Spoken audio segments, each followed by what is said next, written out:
ইউরোপের যে কোনো দেশে অবৈধ অভিবাসী হিসেবে বসবাস করলেও চিকিৎসা ও শিশুদের লেখাপড়ার দায়িত্ব নেয় সরকার।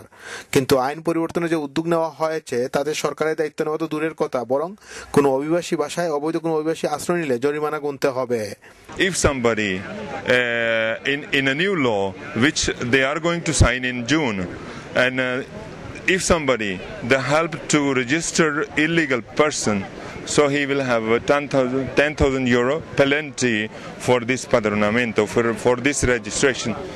সমস্ত বিদেশিরা যে বিদেশিদের বিরুদ্ধে যেই নতুন আইন স্পেন পার্লামেন্টে পাস হইতে যাচ্ছে তার বিরুদ্ধে আমরা আন্দোলন গ্রহণ করছি।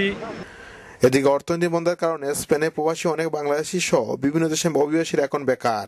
পরিবার পরিজন নিয়ে তারা যাপন করছে মানবতর জীবন।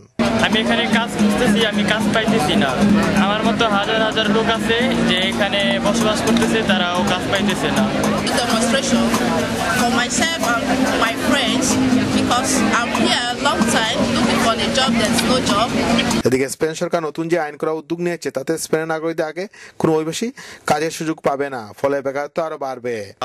Demonstrating against the effects of the immigration law in Spain, coupled with the economic crisis which are badly affecting immigrants. অনশন আন্দোলনকারী বিভিন্ন মানবাধিকার সংগঠনের নেতারা জানিয়েছেন, ইউরোপ ইউনিয়ন অভিবাসী আইন পরিবর্তনের উদ্যোগ বন্ধ না করলে প্রয়োজনে আমরণ অনশনের কর্মসূচি নেওয়া হবে। Bangla TV, Barcelona, Spain.